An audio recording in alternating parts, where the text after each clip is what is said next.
select this. Let's do that. Let's pin this. Let's make it bigger.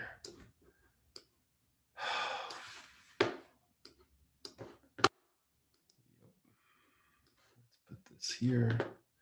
Yeah. All right. So, okay. So you're given a sentence and you want to write a first order sentence formula to translate this. So the first thing you have to keep in mind, so the first thing is that there is a fixed universe, right? So that's the set which contains all the elements you're talking about, right? So the set of elements we are talking about, that is fixed, right? Forever. I mean, during that you're solving this problem, everything you talk about happens there. Okay, your sentence will say something. So the sentence you're looking for, the sentence says something about some or all of the elements of the universe. Let's call it U. Okay, so this is the frame of mind you should be in. So you have the sentence says something about some or all of the elements in this universe. So what are the things that are going to be said? Well, most of the examples you've seen are about integers. And you will always be given the basic predicates that you're allowed to use. So some of the problems in the book might not have been quite of this form, so that makes it a little bit harder, maybe. Although from what people have been submitting to me to look at, that was not really ever a problem, which is good. At least that wasn't an issue. So these elements we're going to talk about in this sentence, some properties that they may or may not have, right? So properties that these elements may or may not have, right? So for example, of course, classic one is X is even, right? So either you're actually given a predicate for free, which just says X is even, and you just write, right? X is even, or you have to actually build that property from given predicates. So for example, there exists a K such that X equals to 2K, right? So this is how, if you're allowed to, equality is always there. I mean, if you don't have equality, then it becomes extremely difficult to write anything. So equality is always there for free, for sure. And here I'm multiplying by a constant, so this would be given for free also. So then, and yes, of course, this I should add for sure. This goes without saying. So the following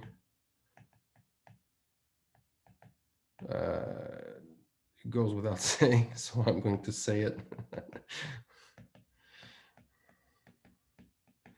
So you're writing first order sentences. So the quantifiers, there exist, and for all, of course, at some point, you're going to use them. So they're always available, right? For sure. You'll be given some predicates. They will be available. So for example, you might have things like things built from the sum or product and such things, right? Or you might be given some actual predicates that you can use in the sentence you have to write. And of course, once you have predicates, you can connect them using or and not. These are always available for sure. You can always use them. And of course, I'll throw in implication, because if we're writing stuff about integers and things like that, I mean, you can always do without the implication, but it's very useful to have. Okay, so, but it's not necessary. You can always rephrase things without the implication, but it's very, very useful.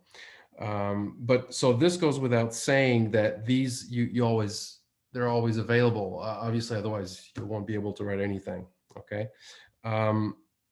So let's do just a little example here to illustrate all of this. Okay. So here's an example. Yeah, by the way, on Leia, there's a bunch of extra exercises. There's a whole lot of those. And the answers are in the document, answers to even problems and errata. So the answers to the extra problems are there. And there's like a whole bunch of exercises involving first order sentences, some of which are quite difficult, but I'm throwing them there also as examples. So ideally what you do is you try to do them by yourself, and then you get something you think is good, and then you go look at the answers and you compare, and if it's the right thing, you're really happy. If it's not the same, you check, is it still good? Because there are many possibilities. And if not, try to understand why it's different, and maybe ask me if that doesn't work. Um, so here's one. So often in the examples, I gave you P of X for X is prime for free, right? So P of X, let's say X is prime. Now, notice, don't use that as an integer. P of X is either true or false. It's a predicate, right? So you don't want to use P of X for an integer, which is a prime. That's not what you want to do. So for example, if you had a sentence where you had, there exists a prime such that blah, blah, blah, right? Suppose that you have a sentence where there is this in there. So you will probably, in fact, most surely write something like this. There exists an X such that X is prime and blah, blah, blah, right? So this is how you would use that, right? So you want to say that X I'm talking about is a prime. So P of X, right? So there exists an X such that P of X and whatever else is required, okay? Now here's an example. I don't know if I put it in there somewhere, but here is, okay, so express the property X is prime using, so let's say we don't have that P for free, which just means P is prime. I have to write it out in terms of product and sum and all the basic, so using product, sum, less or equal, greater or equal, maybe less, this, maybe the constant 1 can be involved. Do I need something else? No, that's all I need. Okay, I'd like to write out a first order sentence that says X is prime. Okay, so we have to remember what it means to be prime. Or I would remind you, okay, so what does it mean to be prime? X is prime. So of course the universe is integers here, right? So the universe we're talking about is the integers. So X is prime means that X is bigger than 1, right? And you can't write it as the product of two numbers which are strictly between 1 and X, right? And X cannot, and I'll do this on purpose and write it in words, cannot be expressed as the product of two integers that are strictly between 1 and x. Okay, so I'm writing it in English. Hello, iPhone. Okay, so I want to write that. Let's see. Okay, so okay, so let's just write this, just this little part. Okay, x is bigger than 1, and you can see immediately. So first of all, I mean, x is prime means x is bigger than 1, and x cannot be expressed as the product of blah, blah, blah. So it is not the case that, and then I'll write x is expressed as the product of integers that are strictly between 1 and x. I can write that, okay?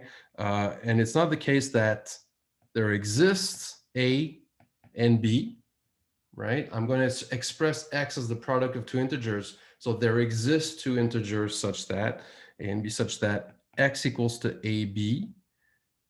If I just leave it like that, then this is not correct. I need to specify what ab do, right? And let me put the and here. It's not like you can stop me, but let's put this here. And what do I want to say about a and b? They're strictly between 1 and x. So, and let's say this is not quite proper, but it's fine. It's correct. It's all okay. So that's one way of writing it. So it's long, right? But that's what it says. It says, notice x is not quantified because it's a proper, so I should say that p of x is equivalent to this statement here, right? So x is not quantified because I'm not saying for every x like this, I'm just saying x is prime, okay? So either it is or not, okay? So x is bigger than 1, and it is not the case that I can write x as the product of AB, and A and B are between 1 and x strictly. So that's what it means for x to be prime, okay? Another way of writing it,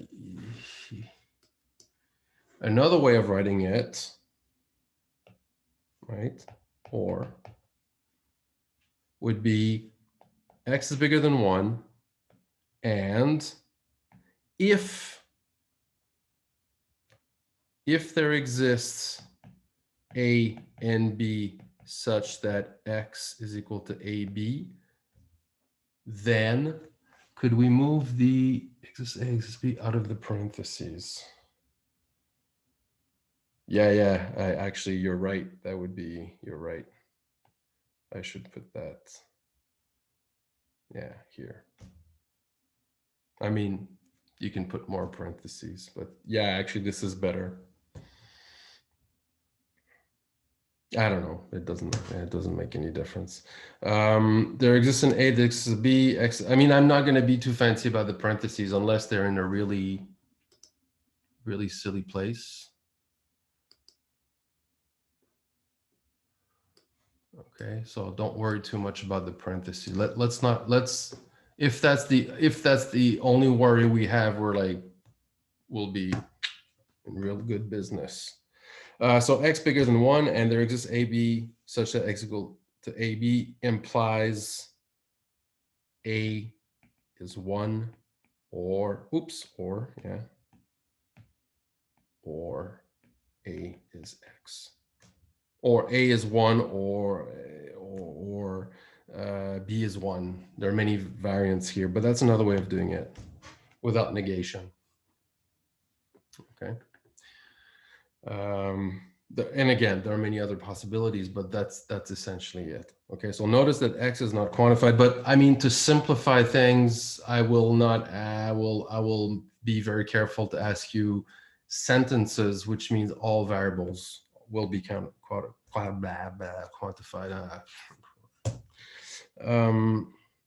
Remark. I will only ask you to write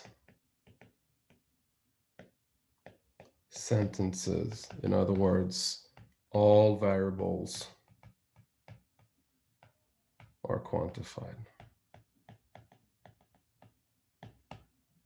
Okay, so this example is not, this is not a sentence. It's not, you see, it's a property that's either true or false depending on X.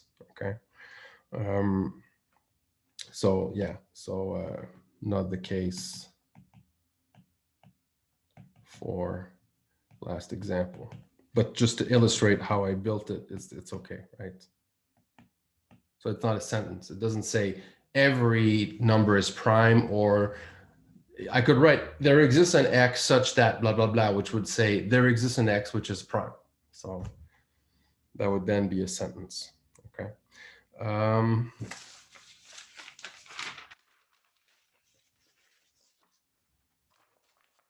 Seems to me I wanted to say something else in the, yeah, if could you show us how we should construct a proof for, yeah, sure. A proof for, not a proof for review, but for review, could you show us how we should construct a proof, right? Yes, I think that's, yes. Yeah, okay. I'm just trying to understand. Where was I? Yeah, be careful if you're trying to if you're trying to quantify everything at the somebody last week sent me a really nasty example. They asked me, "Oh, is this okay?" And I read it and I said, "Yeah, that looks okay." And then I started checking it sort of more methodical way, and I realized, no, it's not right, and it's very subtle. And I think the difficulty came from trying to quantify everything at the beginning, and that's dangerous. My choice would, I would recommend trying to quantify as the sentence goes in the natural way. So that would be my third comment. Unless you know what you are doing, which, I mean, most of the time we think we do, but unless you really, really know, really squared, you know what you are doing, do not try to have all quantifiers at the start. Let me show you an example. Do I have one here?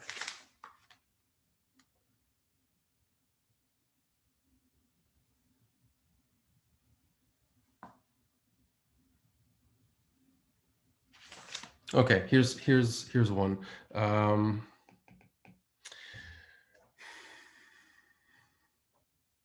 Yeah, I think it was somewhere in the, I mean, it was this the Goldbach conjecture.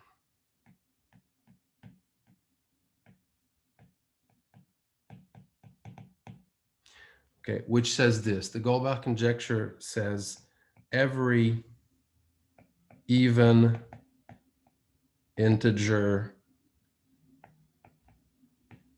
greater than 2 is the sum of 2 primes. Actually, that was in the quiz, right?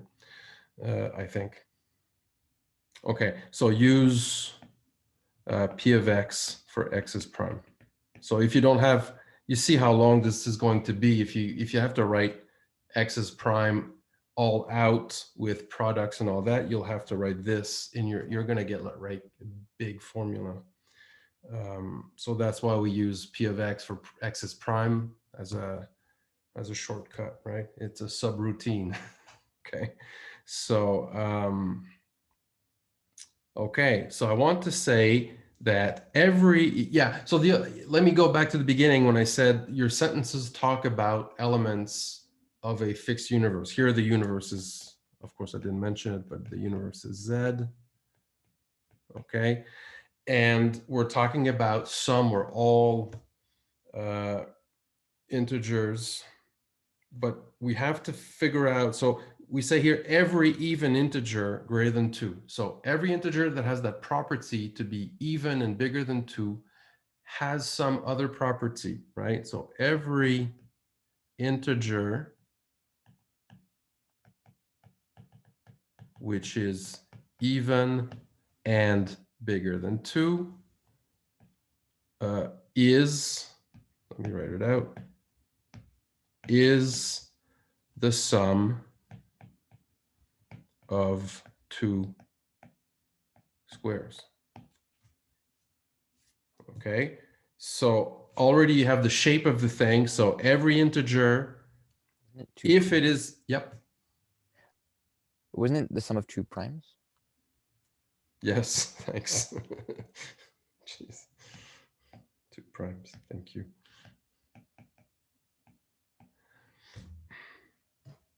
Yeah, so this is an open question, and what I wrote is false. Yeah, that was in the list of extra problems. Thanks. So I want to, okay, yeah, this is actually a better example for sure.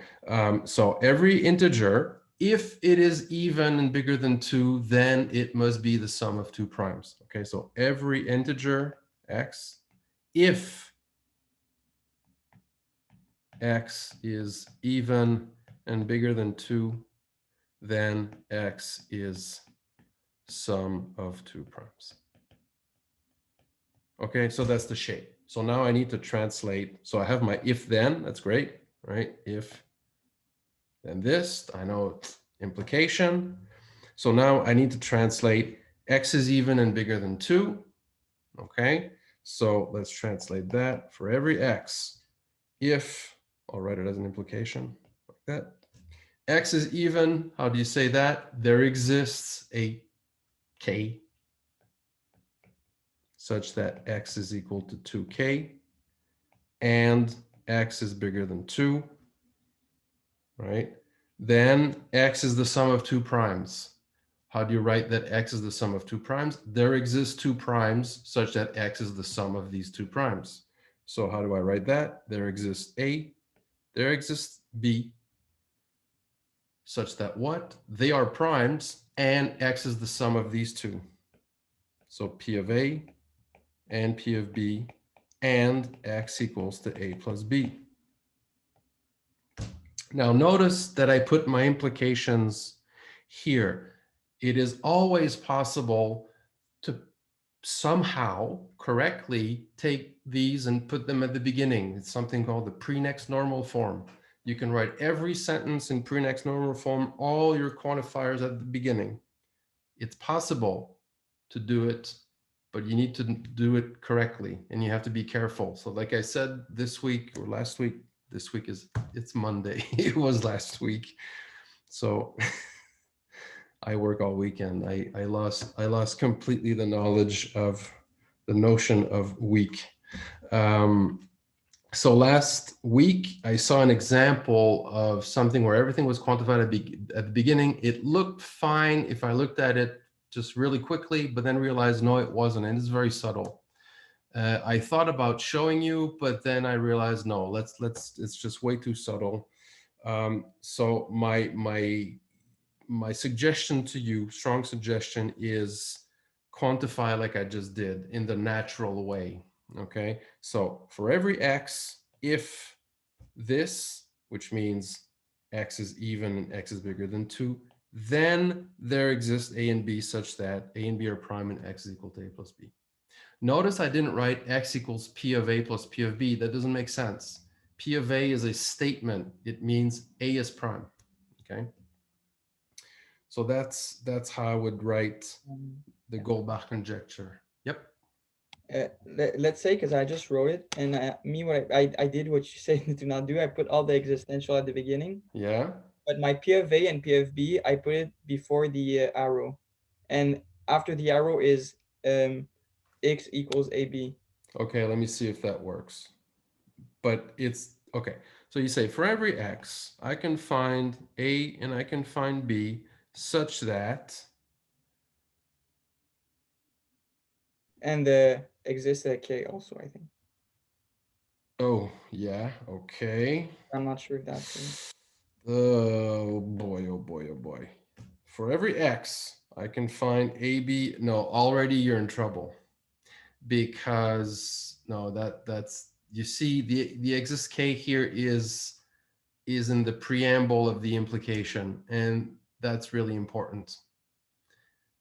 Okay. Okay, so if I wrote, so the exist k has to be in the parentheses.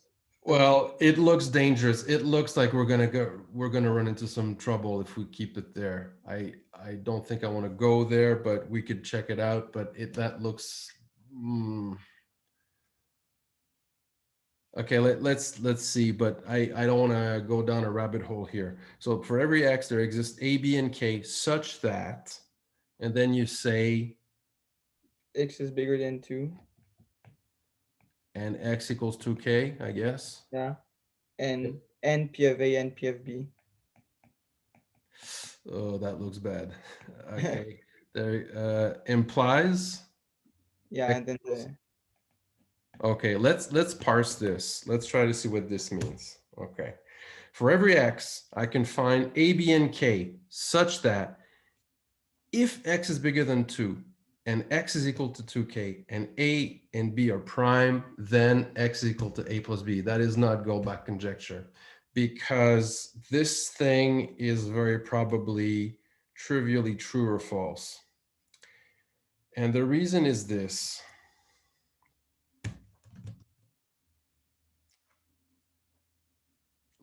So keep in mind, if you have an implication, if the hypothesis is false, then the whole thing is true. Okay? So if this thing is false, then this whole implication is trivially true. Whether x is equal to a plus b or not makes no difference. The whole thing will be true. You agree? Yeah. Okay. So yeah, this is just, look, you take your x, okay, any x, choose a k which is not half of x. I can do that, right? So then this will make this false all the time, whatever else happens. Yeah, so now it's like a tautology. It's yeah, I mean, Okay, I get it. yeah, So the yes, existential has to, like, you have to go part per part, like yeah, really. it's really much safer to do that. Okay, okay, thank you. That's actually an example like the one that I got last week. It's very, actually this, yeah. So it took me a little while. It's really subtle. It's really subtle. You have to be very careful. So you have to parse it. But you see here, it's like a game. I mean, really, for all there exists, it's like a game. You know, I play X, you have to respond A, B, and K, right? And so we choose an X, and then we respond, okay, can we find A, B, and K such that this happens? Yeah, you just choose a stupid K, which makes this fail, and then the whole thing becomes true. So you can always find a K that will make the whole thing true all the time. Yeah, so it's like yeah, it's a, yeah, which is not the case for Goldbach conjecture. I mean, we don't know that it's true, right? So yeah.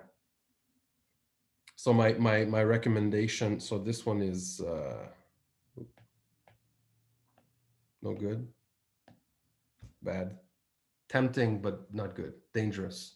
So that's exactly the reason why I'm saying if you try to quantify everything at the beginning, very dangerous. It's much easier to try to follow natural language. I think it's better.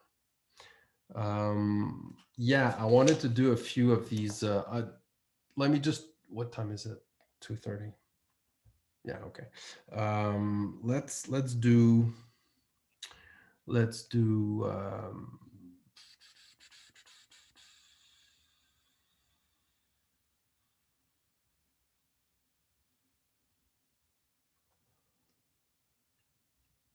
oh yeah, so Goldbach conjecture is in the list right there. Okay. Oh yeah, let me go to the little slightly harder ones because there's still good examples. So this is number 6.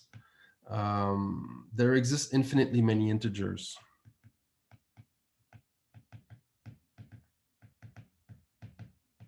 Now, if you tried that and you had trouble, that's normal. It's not clear how you write such a thing, okay? If you've never seen it before, but that's why it's there. And it's to show you also that you can write all sorts of things using very basic. So again, what's available, the predicates, anything built from product, sum, order, and the constant 0, 1, 2. This is what you're allowed, okay? You can use these. I'm not being more precise than this, okay? So I want to write down, there exist infinitely many integers. So the trick here is to say, okay, what does it mean that there would be finitely many integers? Would mean that there's a bigger one, right? So one way to say this is, it is, so this means the same as there is no largest integer. Okay, so it's not the case that there exists an integer bigger than all integers. That's one way of saying it. So it's not the case that there exists an n which is bigger than all integers. So what, how do I say that? What is it? How do you write that n is bigger than all integers? Means for every x, x is less or equal to n. I don't know if that's the solution I gave, maybe not. But it is not the case that there exists an n such that for every x, x is less or equal to n. So that's one way of saying there exist infinitely many integers. Okay, notice how the ordering of the quantifiers is important. Okay, another way of saying that is, given any integer, you can always find another one bigger. For every x, there exists a y such that x is less than y. That's another way.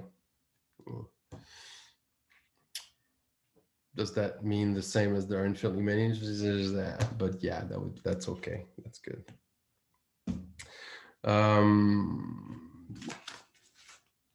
Yeah.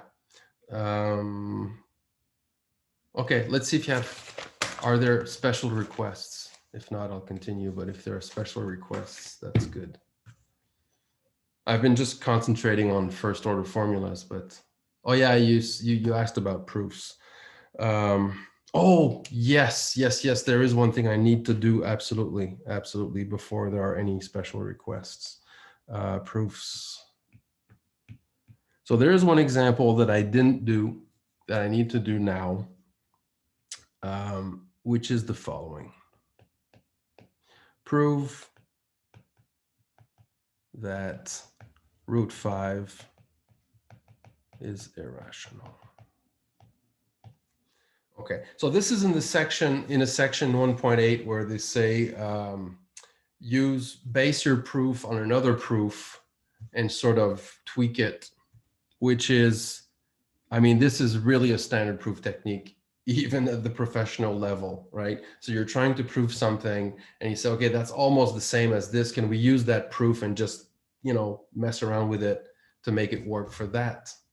And a lot of many little, in many cases that works. It could be more complicated. You have to mess around with special things, but you have the sort of same structure and you try to work it out. So here, that's what I'm going to do here. So it looks a lot like something we saw, right? Recall, we saw a proof that root 2 is irrational, right? So we mimic that proof.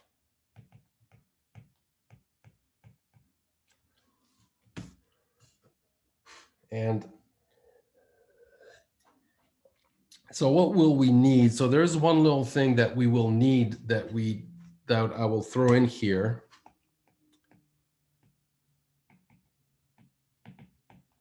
Did I put root 5? Maybe I should put, No, let's keep root 5, doesn't matter. Okay, we will need the following fact. That, I mean, this I'll prove when we started number theory, but Thursday, very probably, I will prove this, or next week, this fact for free. I'll show you. So for any integer x, 5 divides x precisely if 5 divides x squared. Remember, in the proof of root 2 is irrational, we used the fact that if the square of a number is odd, that the number was odd. So this is the same, exactly the same statement, but rather than using 2, we're using 5. So this is true. This is a true fact, and we will use it in the proof. Okay. So let's see how we can do this. So how did the proof of root 2 is irrational go? It was a proof by contradiction, right?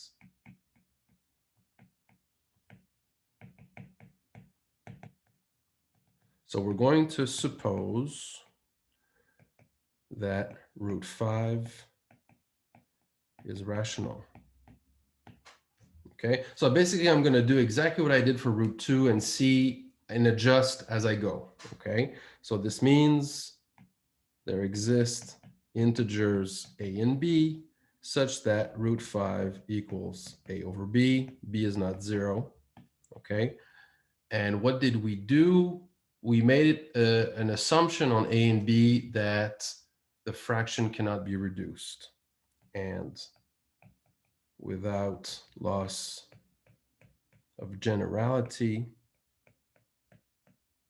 assume AB is reduced.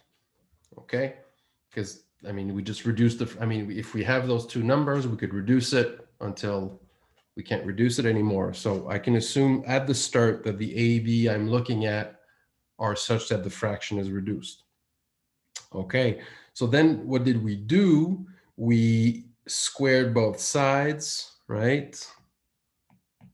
So we got that 5 is equal to a squared over b squared. So we got that 5b squared equals to, I mean, it was a 2, but now it's a 5. Okay.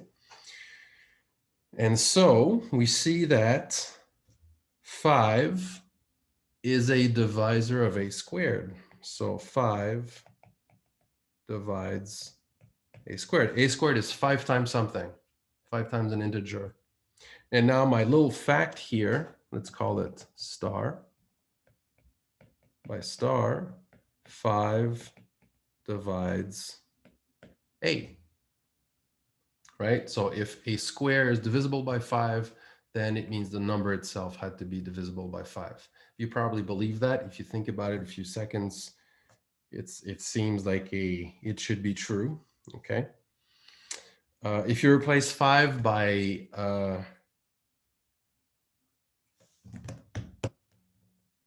9, this is not true anymore, obviously. Okay, so 5 divides a. What does it mean that 5 divides a? It means that a is equal to 5 times something. So there exists a c integer such that a equals to 5c. So I have double star here, gives that 5b squared equals to 5c squared, which is 25c squared. Hopefully everybody's okay with this. All right. So I've got 5b squared equals 25c squared. I can divide by 5 both sides. So I'm going to get that b squared equals to 5c squared. If you understood the proof for root 2, then you're following this. You maybe see exactly where this is going. We're going to be going exactly in the same place, right? So b squared is divisible by 5. 5 is a divisor of b squared. So by our little fact here, the fact here said if a square is divisible by 5, then so is the original number. So 5 divides b. And we've hit the contradiction we were looking for. So 5 divides a, 5 divides b, a over b is not reduced. That's a contradiction. We chose it to be reduced.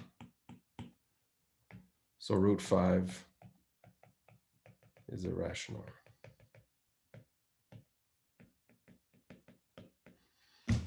Okay, so it's essentially the same proof. I had to use a property of 5 rather than 2.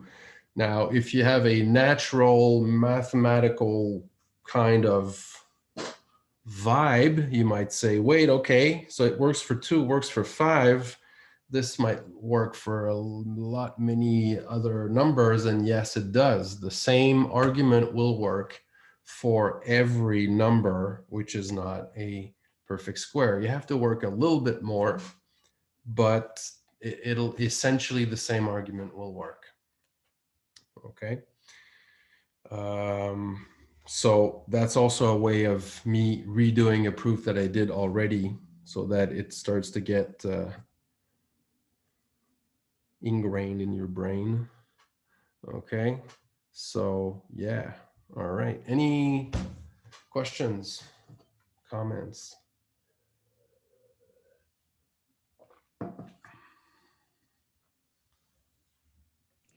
I have a question regarding the test tomorrow.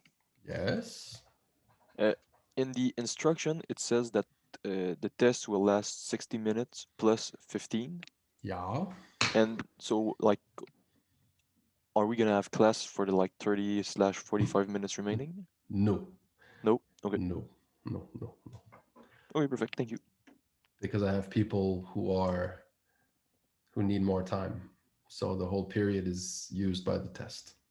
Okay, and the test is gonna be like how many questions, if you can unveil your secrets? 57,832 questions. No, I mean, a reasonable number, hopefully, for an hour test. Okay, perfect. Thank you. So if I answered one question, would you be happy or scared? I can tell you which one you should be. You should be scared. Yeah, scared. Yeah. Yes. Yeah. Only one question is bad news. Yeah. And I can also tell you that when the teacher is really excited about their test, that's also very bad news. So my tests are never exciting. I don't find them like, oh, I found this really cool question. Bad news. That's no Zoom for the test. No. Yeah, I had colleagues once in a while come to my office all excited. Oh, look, I found this really cool. I just that's not gonna go well. That is not good news for the students. Yeah, my tests are really boring. I can tell Okay, you. perfect. Yeah. I'm good with that. Yes.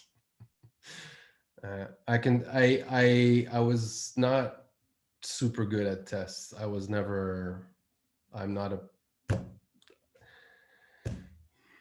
I've never been good at math contests either because I hate the time pressure. I'll solve the problems, but give me some time, give me a place to work on it with a beer, and I'll solve it. But if you put me in a neon lit room and you give me 2 hours to do it, I'm just gonna no, that's bad. So I'm slow. So I don't like tests. So I understand perfectly people who don't like tests. They're an imperfect measure of, especially, I'll tell you, not a big secret, but especially these days, I think tests are, oh well, we'll talk about it over a beer when the COVID is controlled. Okay. Are there any special requests? None. My goodness, please come on. Yes. I had a question on cardinality. Yes. I know it's the like distinct number of elements in a set, but like let's say we have a power set of like empty sets where we have like 3 to 4 elements, but like it's all like in my how I see it, it's the same element because it's the empty set, but like it's not like there's some different elements.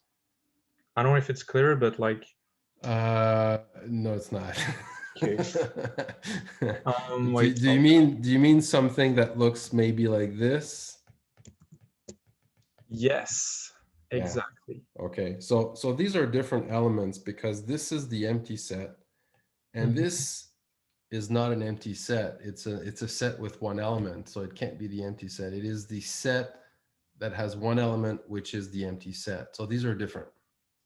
But you're right. If I listed, maybe I could, if I put something like this. Yeah, there's only 5. Yeah. So there's A, there's B, there's C. This one I've counted already. I counted this. Then this set has 5 elements. Yes.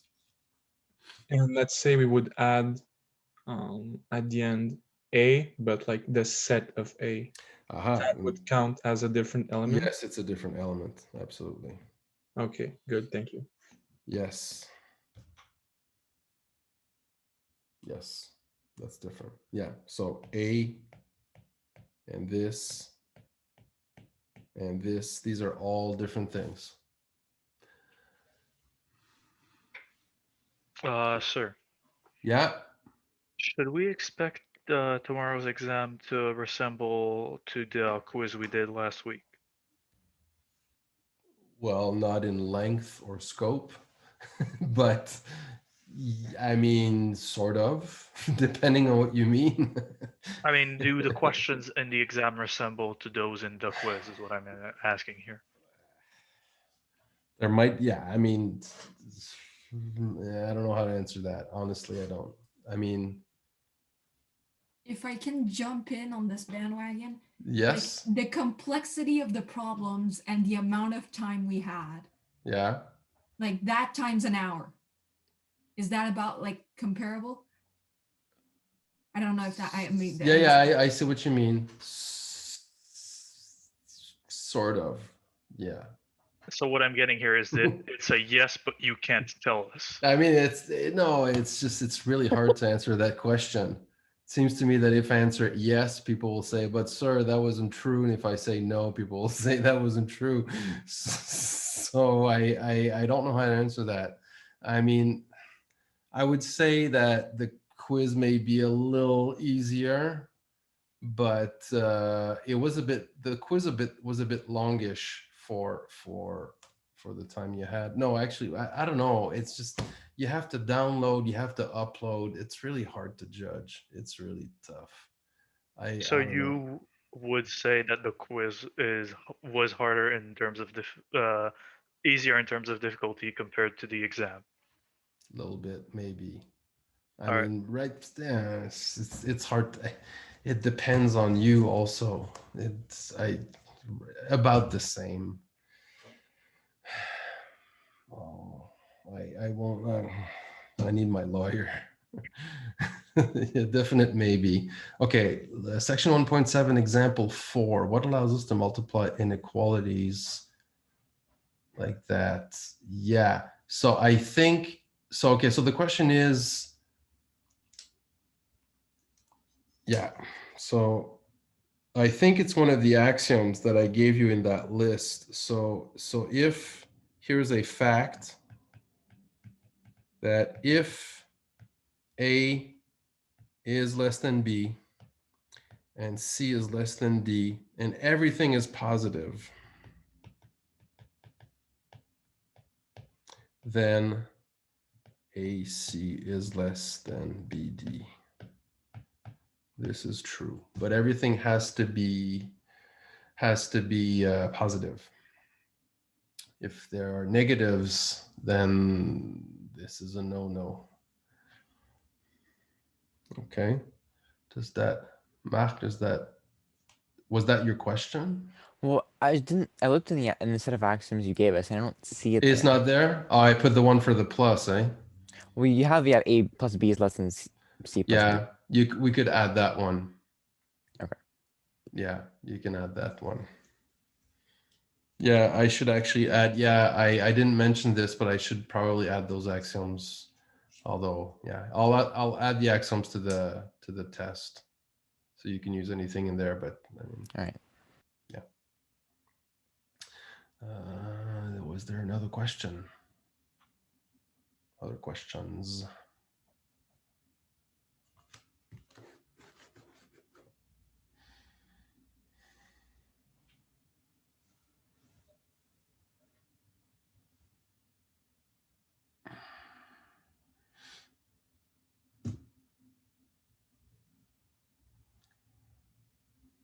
Okay, so I'll mix them up. Or you want to go home? You're home already.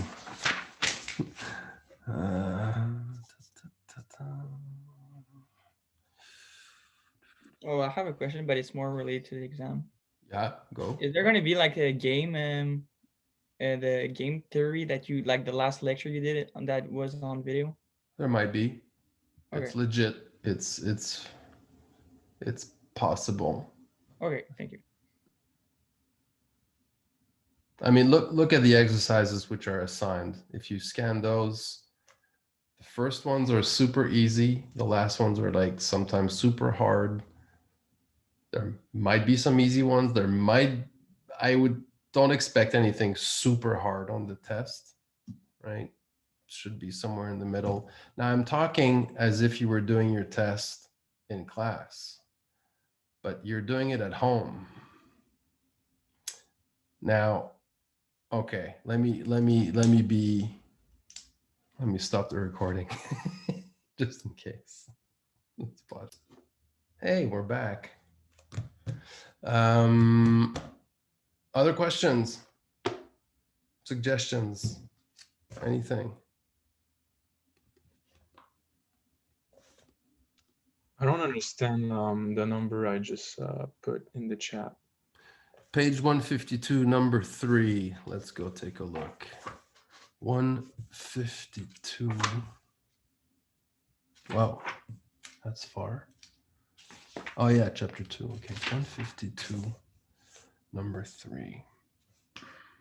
Oh yeah, that's a small number, but it's a tricky one. I think one of the answers was wrong also. If you look up the document on answers, if I remember correctly, there was a mistake in this question. Okay, so the number is, this is number 3, page 152. Determine whether f is a function from the set of all bit strings to the set of integers if. So we have, so is f a function from a set of all bit strings to be the integers. Okay, A. F of S is defined as the position of a 0 bit in S. So F of S is defined as the position of a 0 bit in S. I just don't understand where the S comes from. S is a bit string.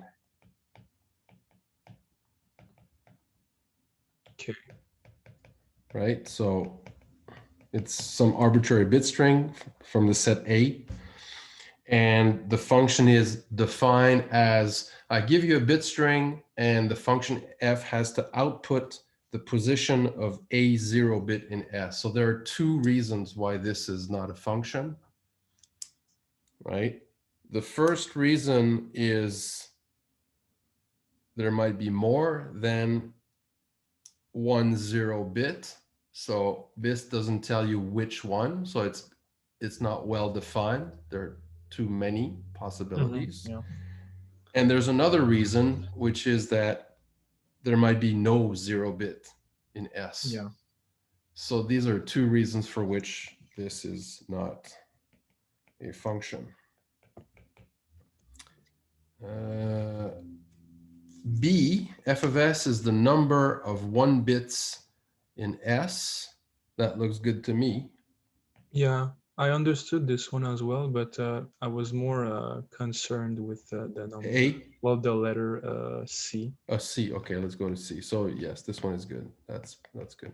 Yeah, C was the trickier one. F of S is the smallest integer I such that the ith bit of S is 1 and is 0 if S is the empty string. So this is very, very similar to A. So it's trying to fix A to some extent. Okay, so F of S, they say, is the smallest I such that the ith bit string bit of S is 1. And if S is empty, S is the empty string. Okay, so you look at it like that quickly and it looks pretty good, eh? But no, there's something missing, right? So you have to, so F should be well defined for every possible bit string.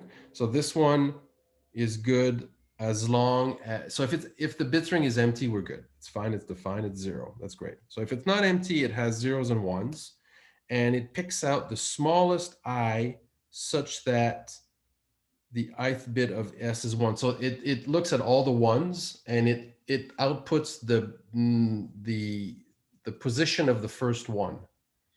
So it fixes what A wasn't doing, which is, well, which one do we want?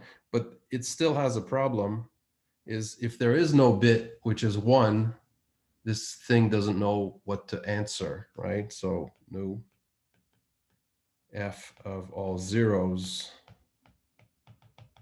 is not defined. Does that? Okay, thank you. Yeah. So it's still not well defined. Yeah. More questions, more problems to solve, to explain. I love explaining when I can. And you've been asking just like super tough questions, like, is this quiz like the test, or is this like, these are tough questions.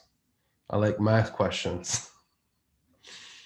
I have one. It's like, I think the problem was right with the quantifiers, that a quadratic function has 1, 0, or 2 roots. Ah, okay, quadratic. Okay, so express. So right.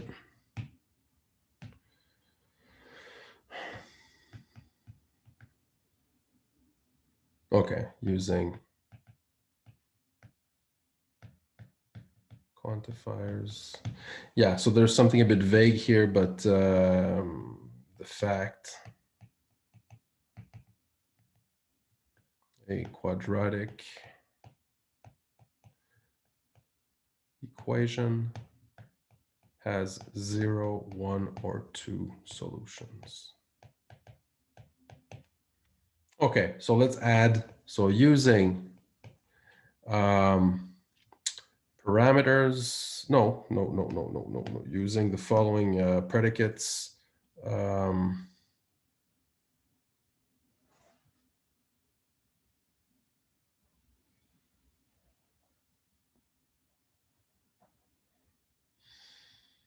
Product, sum, squaring. That's a good one. That's a tough one. Okay, so I want to say that any, so here's what we want to say. Given any equation ax squared plus bx plus c equals to 0, right? It has 0, 1, or 2 solutions. Okay, so I guess, so the domain will be the real numbers. Okay, so what does it mean given any equation? It means give me any ABC, right? So for any real numbers, A, B, and C, these will be my coefficients. I want to say what's the solution? It's an x that satisfies this equation, right? So I want to say, given any ABC, this equation has either no solution or one solution or two solutions, or at most two solutions. That would be a way of saying it. There are many variants here. Here's how I would say. I'd like to say that there exist. I mean, is that the statement, or does it mean it has I mean, okay, I'm yeah. trying to find the number on the book because I'm just saying that from memory, but maybe Yeah. I translated it Yeah, I wrong. remember seeing it, but okay, so I'm gonna write that there exist at most two solutions. Okay, so we'll say has, we can fix it, but has at most two solutions. Now, this is like a really deep question, by the way. I'm actually referring some paper that talk about this. You can't quantify counting. You need to have special quantifiers to do this. But if you have a fixed, we can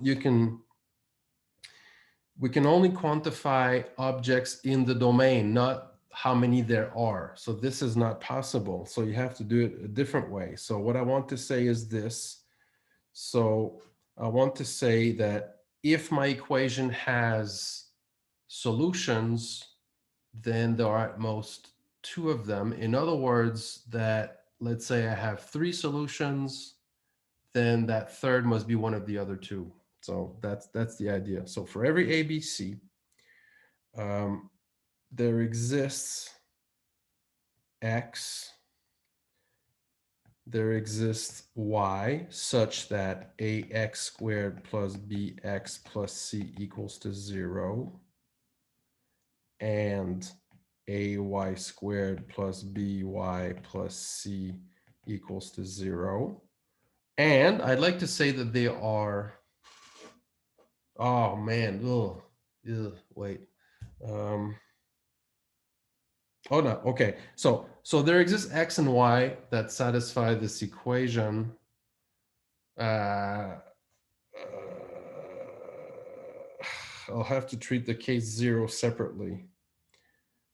Okay, so either there are at most two or there's none. I'll have to do that separate. Maybe there's a cleaner way of doing this. I'm just doing this on the fly, but okay, so let me do this. So for every ABC, I can find X and Y such that blah, blah, blah, blah, blah, blah. Now X and Y could be equal. That's great. All I want to say is that if there's another one, it must be one of those two. And for every Z such that AZ squared plus BZ plus C, this implies Z equals to X or Z equals to Y. So what I've just written here is that there do exist solutions X and Y. There are at most two, but I'm claiming that there is actually a solution. So I'm going to add, or it is not the case that there exists an X such that AX squared plus BX plus C. Somehow I find my solution very, very ugly.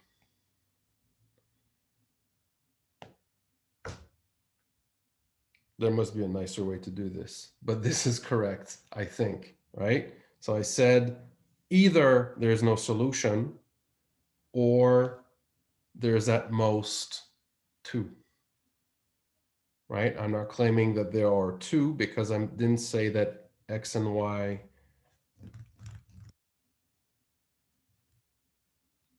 Is that correct? Something fishy.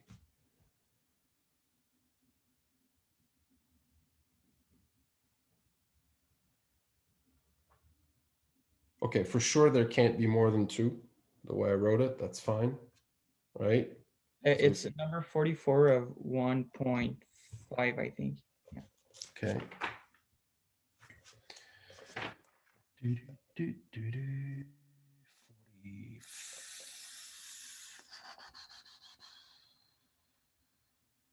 Yeah, I see it. Yeah, that's it.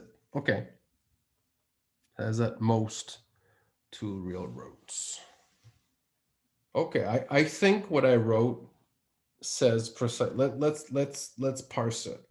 So I'm saying if you take any ABC, then you're considering the equation ax squared plus bx plus c equals 0. You can find an x that does this, and you can find a y that does this, such that any z that, oops, sorry, there's something missing. I don't know if you see it, but I forgot this. So there exists x and y, either, okay, so big bracket here, big bracket here. Given any ABC, either the x is quantified twice. Yeah, I could use a different. It's in two separate. Good point. I could use, but they're in two separate sub formulas, so I could use a different letter if you prefer. If you don't like that, I can use another one.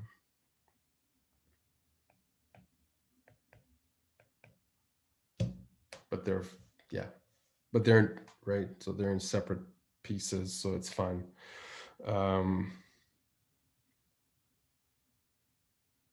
Okay, so let's do this again. Somehow my brain's not working very well now.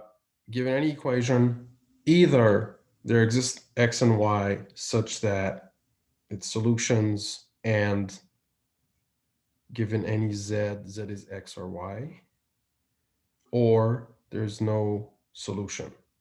Okay, so either there's no solution or there's, yeah, because the first part says there is a solution. I have no way, I don't see how to say they're at most without saying, yeah. Could you use like the fact that like you know what, in the quadratic equation you have like a b squared minus 4ac. Like if it's equal to 0, you have one solution. If it's I don't remember, it's if it's bigger than 0, I think you have two solution. And like if it's smaller than 0, then you have no solution. Okay, I like your question. Now, this is an important question. What you're saying is how to argue that this statement is true, right? So what we're asked here is that it's just write down the statement. It has nothing to do with the fact that it's true or false. They could have asked us to write down a formula that says, given an equation like that, it has 34 different solutions. So they're not asking us to prove that fact, but to write down a formula that states it. Do you see what I mean? Yeah, because I'm just basically stating that the formula works, but it's what we're asked to prove. Is that yeah, no, we're not asked to prove the statement at all. But the other point is, if you start writing, and this is the danger, if you start writing things like, I mean, here you're not allowed to, I haven't given you the right to use the square root, first of all, right? You're not allowed to use the square root to express anything. And there's the danger that when you have square root of b squared minus 4ac, it makes no sense if what's inside is negative. I mean, as when you're arguing about the whole thing, that's fine. Yes, so this statement is a true statement, and yes, you can prove it with a quadratic formula. But that's not the question here. It has nothing to do with whether it's true or false. It's just write it out, write the statement. Do you see what I mean? Yes. Yeah, okay, good.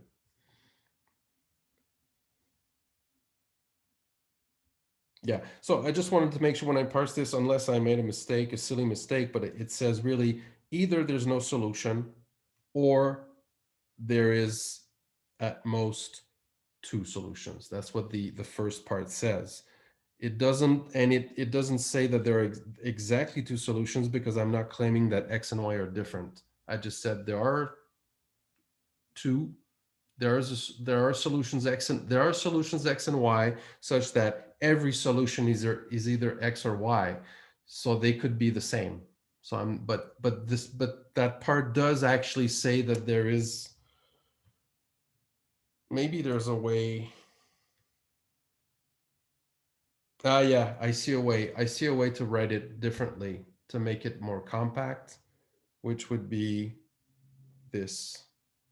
For every A, for every B, for every C, if there exists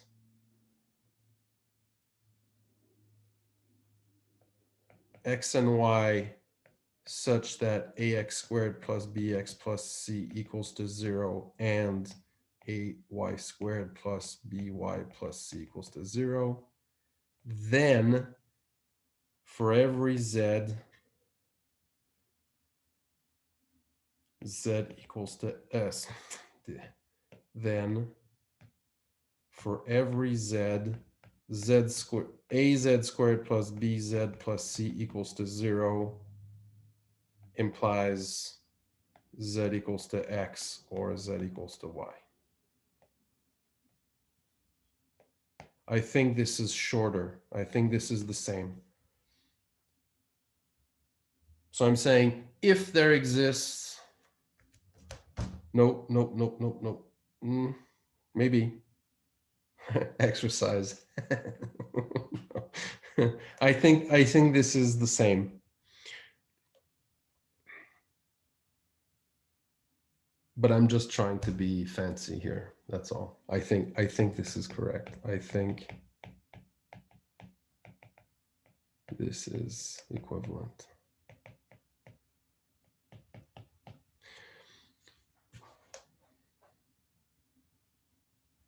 And if I've lost you completely, I apologize deeply. Just try to erase all of this from your memory. Just look at the first part. But that's a tough one, eh? It's an even number, high number in 1.5. That's a tough one.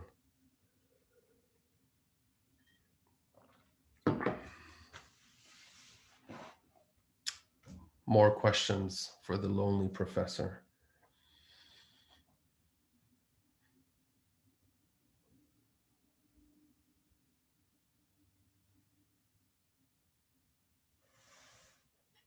For questions like prove that the A union B equals, I don't know, like C union D, or I don't know, things like that. No, but more like A union B parenthesis A union C equals A union C union B, something like that. Do we have to prove them with the properties of set operations, or can we just write out in words what each of the things mean Good and question. just Yeah. say it's the same?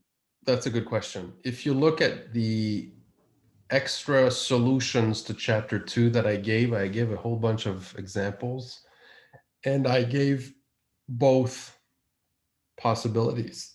So you can use a more algebraic approach using axioms and using properties of union intersection like that to develop it algebraically, or you can argue why they are the same if possible. Either way is fine.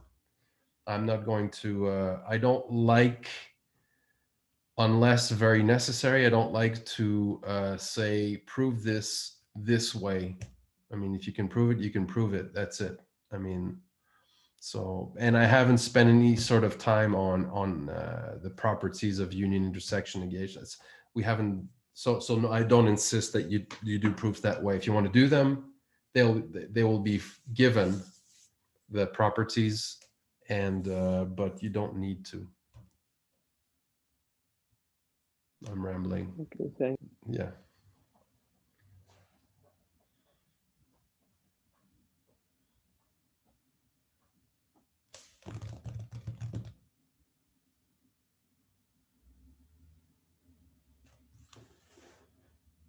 Yes.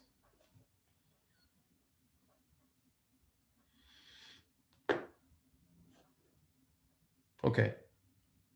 So if there are no more special requests, if some of you have questions for me individually, I will Sir, I have a last question. Yep. Sorry. Go. Oops, I lost my. Could you explain number 31 on page 136?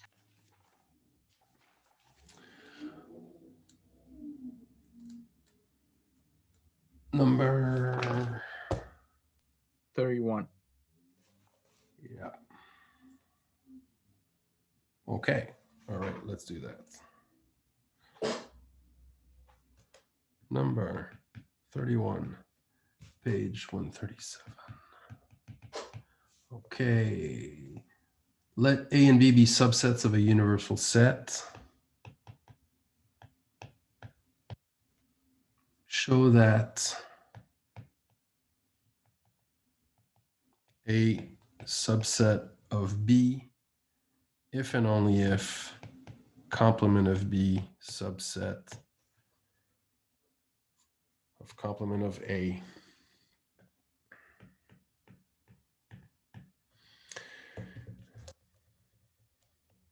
Okay, so let's see. That's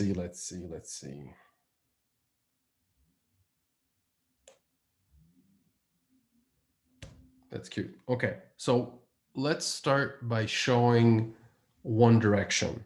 Okay, we prove this first. A subset of B implies complement of B subset. So I'm going to start with this direction, and then I'll do the other direction. Okay. If immediately you see, I don't know. Some of you, maybe a few of you, see that the other direction is exactly the same statement. That's fantastic. If you don't see it right now, that's fine. So let's start with this one. Okay. So what does it mean for A to be a subset of B? Means every element of A is an element of B. So A subset of B means every element of A is an element of B. Okay, now I want to show that complement of B is a subset of complement of A. In other words, that every element of complement of B is an element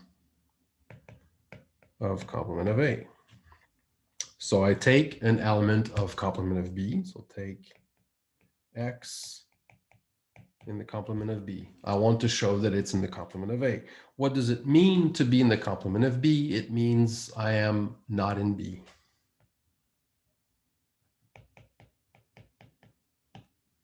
Right? That's the contrapositive. If X is not in B, since every element of A is in B, it means that X cannot be, but okay, so by star means, implies, I should say, it implies X cannot be in A. In other words, X is in complement of A. Is that okay? Yes, thank you. Okay, so I've done that direction. And now I'd like to show the other direction. This is a really cool, I mean, there are a couple of things that one must achieve doing science. And the one thing I'm going to show you now is how to detach yourself. I mean, it's an instance of detaching yourself from the symbols, from the letters. And this is really important. Once you've done it, you've grown as a scientist. Okay, so I'm going to show now the other direction, but I'm going to argue that it's exactly this, that I've done it already. So to show B complement contained in A complement implies A contained in B, but we've already done this because, okay, so I've shown that given any sets A and B, if A is a subset of B, then the complement of the bigger one is contained in the complement of the smaller one. I've done this for every possible choice of sets A and B. Yes, right? So we've shown that for any sets, I'm going to give them a different name, just, you know, X and Y. If X is contained in Y, then the complement of Y is contained in the complement of X. Yeah. So suppose the complement of some set B is contained in the complement of A. Does anybody see what I'm going to do? There's just one trick I need to do here. I want to use what I just proved to do this. I guess you make X the complement of B. Yeah, okay. So yes, right? So I've proved that whenever a set is a subset of another set, then the complement of the bigger one is contained in the complement of the smaller one. Okay, then we know that what am I doing? What am I doing? Is that okay? So this is what I have, right? So the complement of B is contained in the complement of A. That means that the complement of A is contained in the complement of B. Yes? We've shown this. We've shown that if a set is contained in another set, then the complement of the bigger one is contained in the complement of the smaller one. We've done that. It's done. It's proved. Proved. Right? But what's the complement of the complement of A? That's A. What's the complement of the complement of B? That's B. And that's it. It's the same thing. I'm using the fact that the complement of the complement is the set itself. It's true, I had to use that.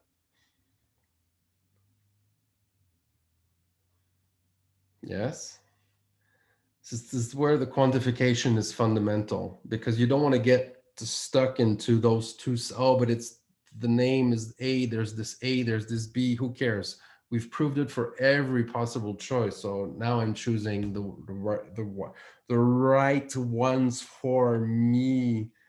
Difficult move. Mouth. Yes, thank you. For the first arrow, like the first one, can you just do Venn diagram? Like if A is a subset of B, then the circle of A is inside the circle of B. And like you can see visually that. Yeah. Well, yeah. That's why I'll avoid, that's the problem, right? So that's, if I ask you to prove something that is so sort of obvious that you don't know what to write, so yeah, kind of. I mean, it's not a correct formal proof, but this is such a silly statement that, yeah. Am I answering your question? I don't know. It's like I wouldn't be very happy if you did that, but let's say that, yeah.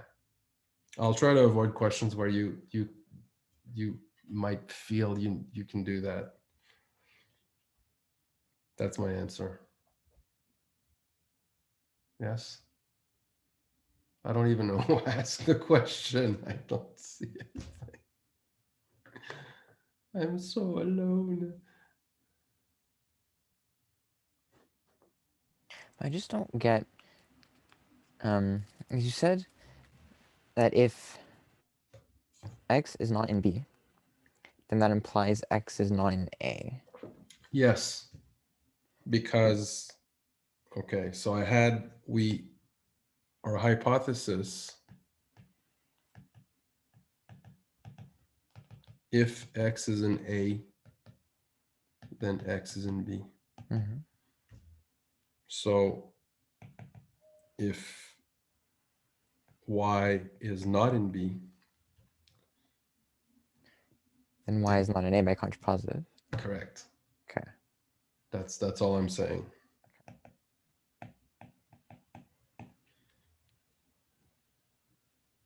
Is that okay? Okay, no, I see. Yeah, so that's basically the whole proof. It's right there. It's just a contrapositive. That's everything is here.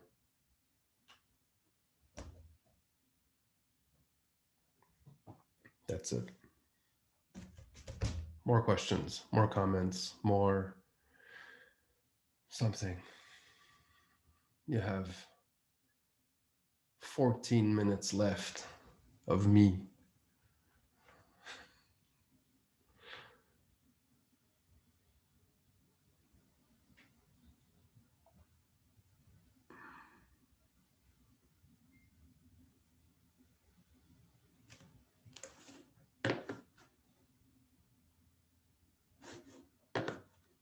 $3:15. That's right. It ends at 3:15. Yeah, you're right. So I'm actually 17 minutes over. I'm sorry. You're right. Time flies when you're having fun. Yes. Sorry about that. I'm going to stop this right now.